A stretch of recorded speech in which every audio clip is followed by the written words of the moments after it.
You have warned that it's a terrible error that Joe Biden has made in Afghanistan, but you feel there is still time to take action. I see that intelligence sources, I guess in Washington, not far from where you are, if you're not in Washington right now yourself, are saying that maybe it's 90 days until Kabul falls. We are running out of time. Well, thanks for having me. There's no question this is the last minute. Biden has made a terrible mistake. I think NATO as a whole, following the American withdrawal, have made a terrible mistake. As you say, this is nothing but bad news for the people of Afghanistan, but it's nothing but bad news for the West as a whole. We're not in Afghanistan. We didn't go in after 9/11 as an act of charity for the Afghan people. We went in because the best place to go after the terrorists was there. Not to wait until they're in the streets and skies over our countries, but to fight them there. And, you know, people talk in this country about ending endless wars. And if Donald Trump had been reelected, he would have done the same thing Joe Biden just did. Let's be clear about that. For many years now, we've not been in a war in Afghanistan as such, as Westerners, as NATO members.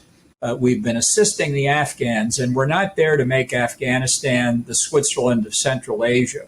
We're there because forward defense against terrorists who, if the Taliban take over, will be right back in sanctuaries across the country, is the best thing for our people. And to give up what we've won at such a terribly high cost over the past 20 years in human life and resources, and find ourselves again vulnerable to these fanatics is just a tragedy. There's no other way to describe it. A tragedy it may be, but were you advocating an open-ended mission?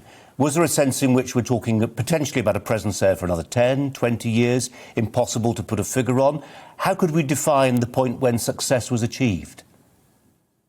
Right. Well, I think Americans are a very impatient people. There's no doubt about it. But leadership requires explaining why certain things are necessary. And the issue, just strictly from the U.S. perspective, is what's in the best interest of our country? What's the best strategy to protect innocent American civilians from the threat of terrorist attacks?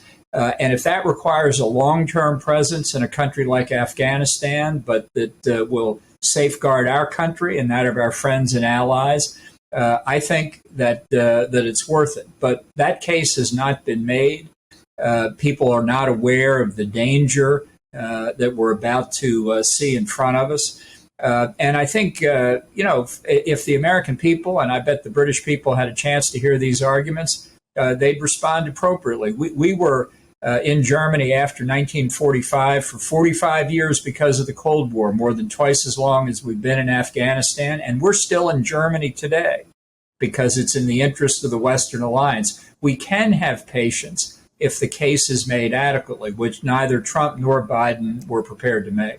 You see, the arguments, it seems to me, are even stronger in the UK because, as you make clear, the principal objective is to stop the terrorists using Afghan as a playground from which they can attack America. That applies, obviously, to Europe and the UK as well. We have an additional peril, and we're seeing signs of it already, a build-up of hundreds of Afghans in Turkey.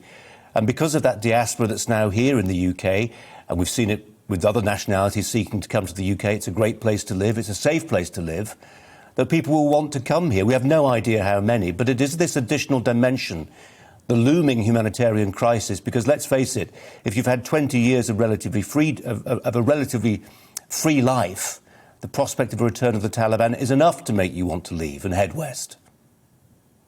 Well, it's very dangerous, certainly for 50% of the population who look at being put back under the repression they suffered under when Taliban was last in power. The United States, I think, has a particular obligation to our interpreters and the other Afghans who worked with us. The Biden administration is not prepared to bring them to the United States as they should be. I'm very worried about that. I think it is an obligation of honor for the United States to give asylum to these people.